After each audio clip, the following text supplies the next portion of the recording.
started. Who here is new to 1 Million Cups? Who's the first time? Okay, we have a few hands. Okay, so 1 Million Cups is an opportunity for 2 entrepreneurs every Wednesday to come and speak about their company for 6 minutes. And after speaking about your company, there's a 20-minute session of Q&A from the community to help provide answers, questions, and feedback for them. And so this morning we have 2 companies. Our first company is called CrowdFund Genius, and we're happy to have them. They're also organizers from Oklahoma City who've come up and are willing to present their company. So we're very excited to have them speak. So I guess we'll wait here another 5 minutes and then kick it off and have them come up and speak. All right, so thank you guys. Yeah. So you want us to go now? Or? Yeah, go ahead. Okay. Yes, sorry about that. Yeah. Thank you. All right. You have the clicker? Oh. How's it going, everybody? Very energetic this morning. All right, my name is ZacBob. I go by ZacBob. My real name is Zach Starr. This is my partner, my business partner, Brandon. He's our show producer for our podcast and our YouTube video, our videos that we put up on YouTube, which is a video podcast. I'm founder of CrowdFund Genius. And what we do is, who here has heard of Kickstarter or Indiegogo? Kickstarter, Indiegogo. All right, we help creators, entrepreneurs navigate through those platforms. It's a 90% fail rate whenever you first come to one of these crowdfunding campaigns. Now, it gets a little better if you try a second at a time. It increases to about 44% of your chance of success for a crowdfunding campaign.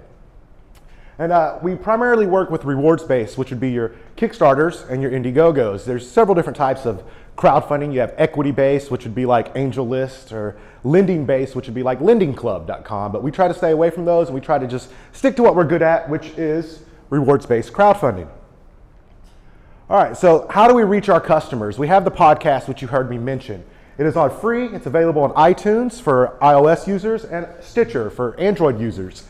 What it is we interview crowdfunding creators. We started this back in August 2013. I started interviewing because I wanted to know how to run a Kickstarter campaign. And we started interviewing all these creators and entrepreneurs that have run. We started with small campaigns, $10,000, $15,000. Then we started interviewing some of the bigger campaigns. And the type of questions and the type of information we get from them are, how did they promote their campaign? How did they market their campaign? How much planning went into their campaign? How did they build their email list? How did they build their email list quickly? And all those answers are all available for free on our podcast. Who's heard of Gary Vaynerchuk? Gary V. If you haven't heard of Gary V, look him up on YouTube after this. He's kind of annoying, but he's also got some pretty good business advice. And we started our YouTube channel because I'm kind of a Gary V fan. And basically we take questions and answers crowdfunding related via Twitter, via Reddit, via email, however you want to ask us a crowdfunding related question, we'll answer it on our YouTube channel. Again, these are both 2 free resources to help entrepreneurs and creators if they're not willing or wanting to purchase any of our services. How do we make money? Consultations. We do consultations, which come up every week. We also have a coaching program where we'll take a few clients each month and we'll coach them through the pre-planning process and through their campaigns, help them build up the page copy, help them put the correct images, and help them with their crowdfunding video. We also have podcast sponsorship. We have sponsors for our podcast. We do it in seasons. We just finished season 2. Season 3 we'll talk about here in a moment, but we'll have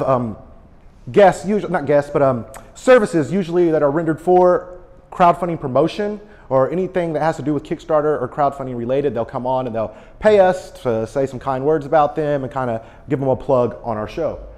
Campaign management. We do campaign management. We're trying to get away from it because of how much work it takes and it's not really scalable. We're very selective on who we take because of the high demand it takes, or the high requests for campaign management. And our premier product, which is the crowdfunding game plan.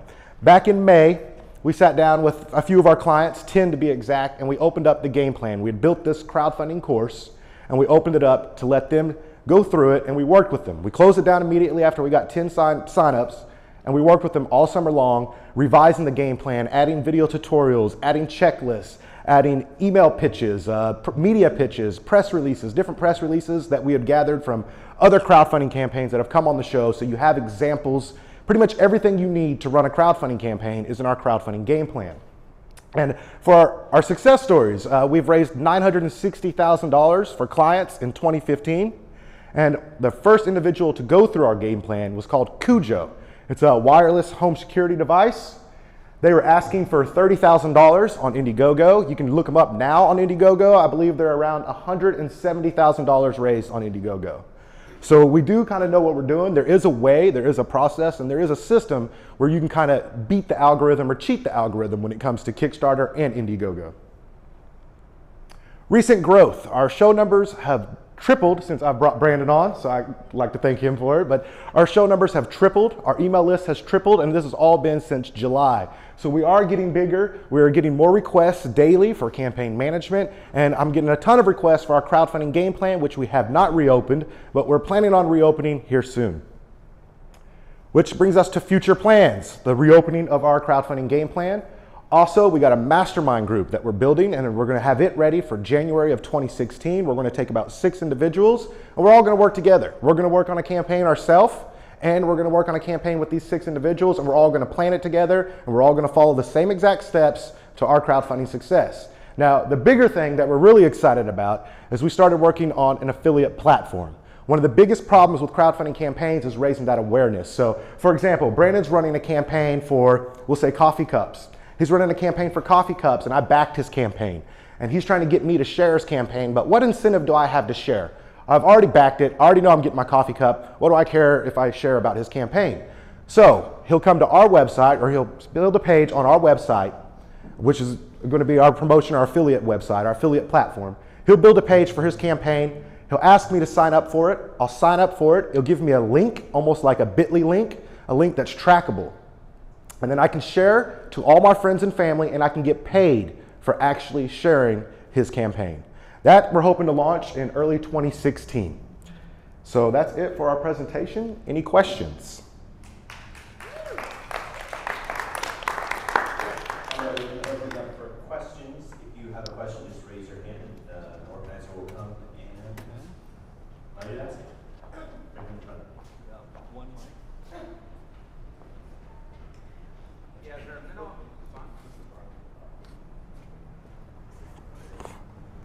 Is there a minimum size, like $50,000 or something to raise, or is there a minimum size before it becomes too intensive? No. Every campaign I run, I aim at 50,000 to 100,000. Smaller campaigns like $10,000 to $15,000, those are great. They're probably more suited for like our consultation services or something like that. But our game plan is a premier product, and we only sell that for campaigns that are trying to reach $100,000 or $50,000. And I mean, yeah, I hope that kind of answers it. Yeah? Any other questions? Just get our attention, we'll get you the mic. Here we go. So I participate in crowdfunding events, both as putting crowdfunding events up and as being a purchaser of crowdfunding items. And one of the problems I've always encountered is about 50% of the ones where I've actually purchased the crowdfunding item, I'm still waiting on. And that's sort of post-funding, execution, accountability, product's going to show up, et cetera. Are you guys involved in that? It sounds like you're mostly funded on the focus on the front end, but is there any mechanistically put in place to assure that these products actually get delivered to those people who actually sponsor them? That is a common problem with all crowdfunding. I mean, I've been waiting on a butter knife for about 12 months now. But campaigns are late. They're habitually late. Everybody thinks they got it figured out, and we do recommend to our clients, everybody, hey, if you think you're going to deliver on this month, I don't care if you got it all ironed out, add 2 months to it, just because of the simple fact that campaigns are late. And that's just kind of the process when it comes to backing a Kickstarter or a crowdfunding campaign. You kind of got to accept that, they say it's going to be here on this time, but for anybody backing, know that it's probably going to be later. They got to go out, they got to develop it. A lot of times they get in over their head.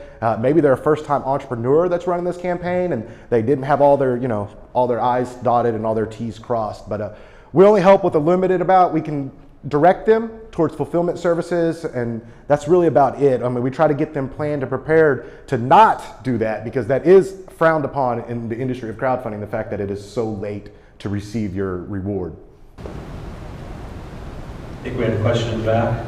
Yeah, what is the cost for the consultation sessions? Consultation, we charge about $75. For the coaching program, it's about $500 a month. And for our game plan, it's around $1,000. Okay, question right here. So this is probably not something you jumped into, and so you're Oklahoma City based. What's the story about how you two met, and what's the story of the actual creation of the company, and what are your goals for the next few years as you grow? Great question. Thank you for asking that too. I love telling the story. All right, so Brandon and I are both veterans.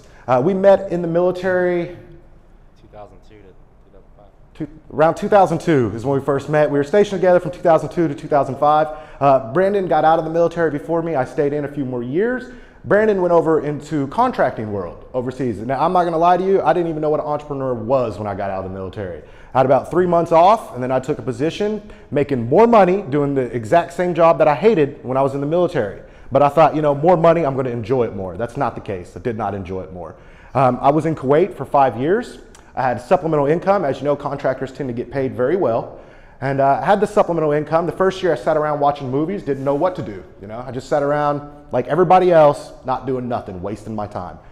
Year 2, I was like, you know what? Let's try to start a business. I tried several different businesses. I was listening to podcasts because we didn't have radio over there. So I could only download podcasts when I was at work because I only had Wi-Fi at work when you're in the Middle East. And after listening to all these podcasts, you know, I got bit by the entrepreneurial bug. I was like, I'm gonna try something. Tried several different businesses. They all failed. And Kickstarter was always there in the back of my mind. Podcasting was always there in the back of my mind because podcasting was close to me. That's what I listened to on a daily basis when I went to the gym, when I commuted to work. And that's when I decided, hey, somebody should be out there interviewing these crowdfunding creators, finding out how they do it so everybody else can find out, so everybody else can learn from them. And I had no idea how we was gonna monetize it. When I first started, we wanted to do campaign management, that's it. But if I get hit by a bus, the business is dead. Can't scale it.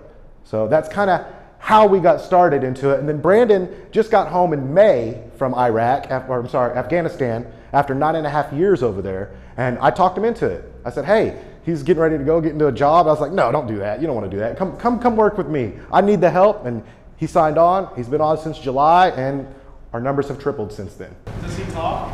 He does talk. You want to talk? I'm kind of more of the behind the scenes guy. I'm the show producer for CrowdFund Genius. I pretty much edit all the videos, all the audio, and I make all the updates on our website. So Well, I follow. How did you grow the email list and everything by 3 times? Just reaching out, cross promoting, just reaching out. let me take that one. Sorry. Sorry. We grew the list.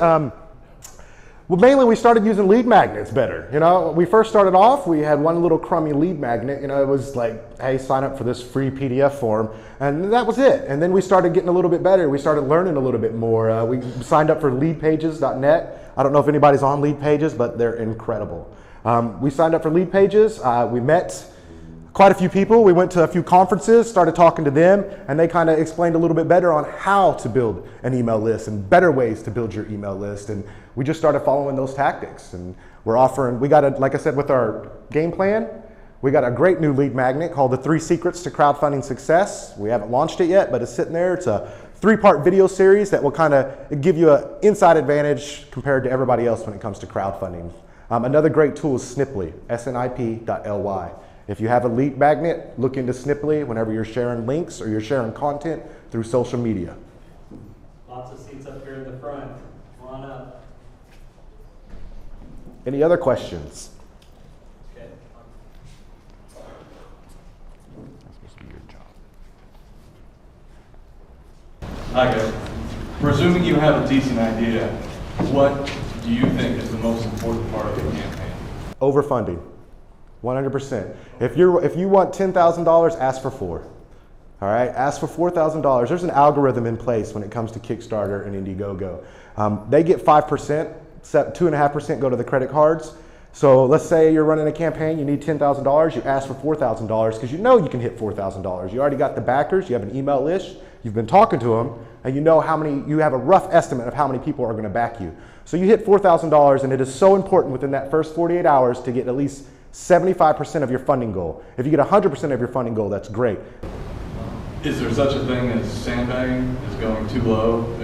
to affect your credibility or anything like that? I mean, if you know you're going to get 100 and you put it down to 10 or something like that?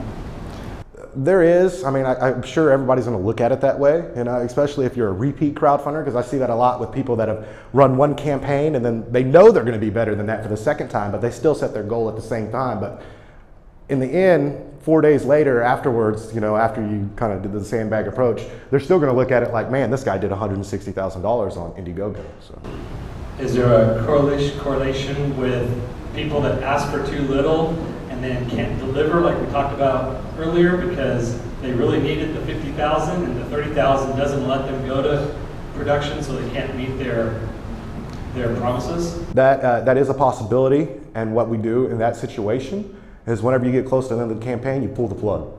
If you can't fulfill, we pull the plug at the end and say, hey, I'm sorry.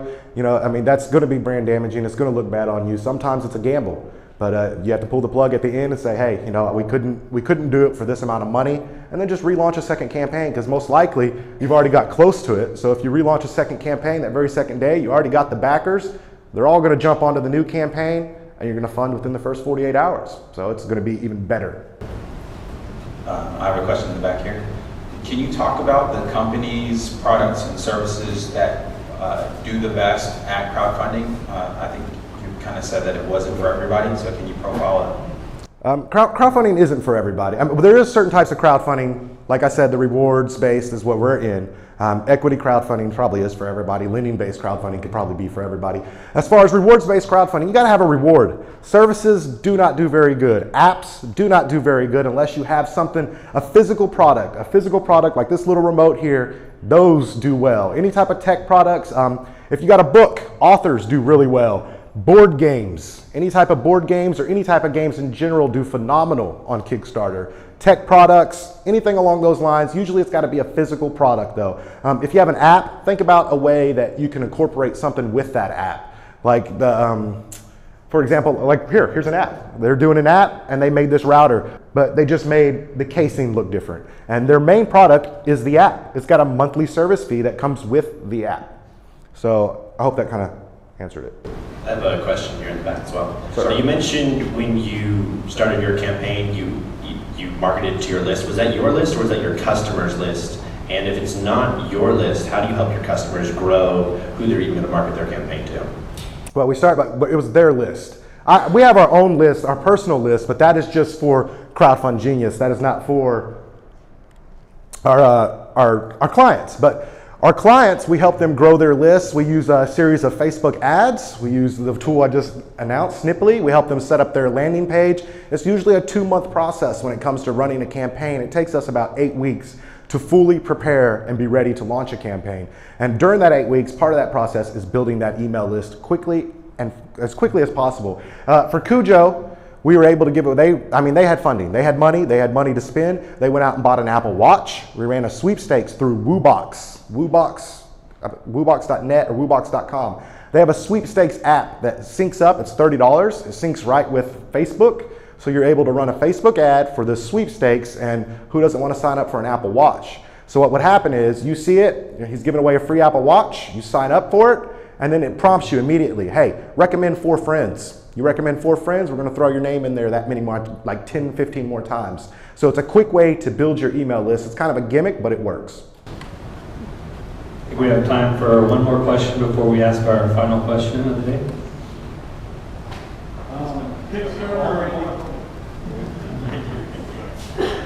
A simple question, Kickstarter or Indiegogo?